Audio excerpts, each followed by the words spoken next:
যেমন কর্ম তেমন ফল। ভিডিওটা শেষ পর্যন্ত দেখেন, শিক্ষামূলক একটা ভিডিও। খেয়ে আমার উদ্ধার করেন। দাঁড়াও বৌমা, তুমি তো দিন দিন আমার সাথে কুকুর বিড়ালের মতন আচরণ করতেছো। এই শোনো বুড়ি, সংসারে কোনো কাজেই তো আসো না। অকর্মা বুঝে একটা, কুকুর বিড়ালের মধ্যে ফেলবে না তো কি করব? বৌমা, তুমি আমাকে এরকম কথা বলতে পারলা? আমি সংসারে বোঝা। মা, তুমি দাদিরা বকতেছো কেন? দাদি মুরব্বী মানুষ না? তুমি এখনই দাদির কাছে ক্ষমা চাও। এই তুই চুপ কর। দাদির পক্ষ থেকে কথা বলা হয়েছে, বেয়াদব হয়ে গেছিস। বেশি কথা বলে থারবা দাঁতটি ফেলাই দিমু। কর।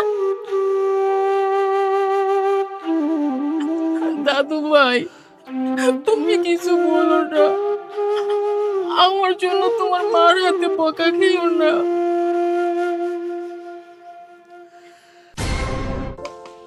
বৌমা, অনেক বেলা হয়ে গেছে, আমার খুব খিদা পাইছে, আমার একটু খেতে দাও না।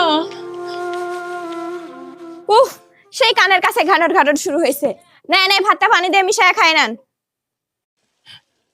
বৌমা, খালি খালি ভাত দিয়ে মরিচ দিয়ে খাওয়া যায়? আমার ছেলের তো দেখলাম বাজার থেকে গরু মাংস কিনে আনছে, কত খাবার তুমি বাসায় রান্না করছো, আর আমার শুধু খালি ভাত দিছো খাইতে। যেটা দিয়েছি সেটাই খেয়ে নেন। বুড়া বয়সে শখ কত গরুর মাংস খাবে। দাঁড়াও বৌমা, আমি আমার ছেলের কাছে বললা নেই।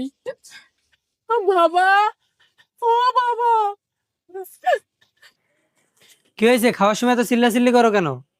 দুটো খেতে চাইছিলাম দেখা তোর বউ দেখ আমার খালি ভাত আর কাঁচা মরিচ দিছে, এগুলো আমি কিভাবে খাই বল?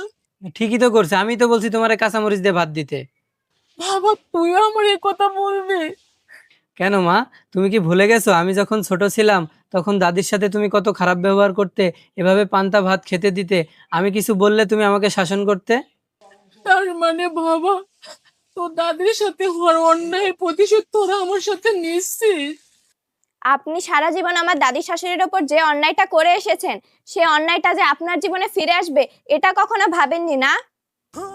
আমারে ক্ষমা করে দে বাবা, আমি অনেক বড় ভুল করে ফেলেছি। আমি আর এত কষ্ট সহ্য পারতেছি না, তোরা আমারে ক্ষমা করে দে। মা, সব অন্যায়ের ক্ষমা হয় না, বুঝছো? এখন ক্ষমা চেয়ে কি লাভ মা? সব পাপের তো ক্ষমা হয় না। আপনি যৌবনকালে আপনার শাশুড়ির সাথে যেরকম আচরণ করেছেন, বৃদ্ধকালে তো আপনি আপনার ছেলের বউয়ের কাছে ঠিক সেরকম ব্যবহারই ফেরত পাবেন। যৌবনকালে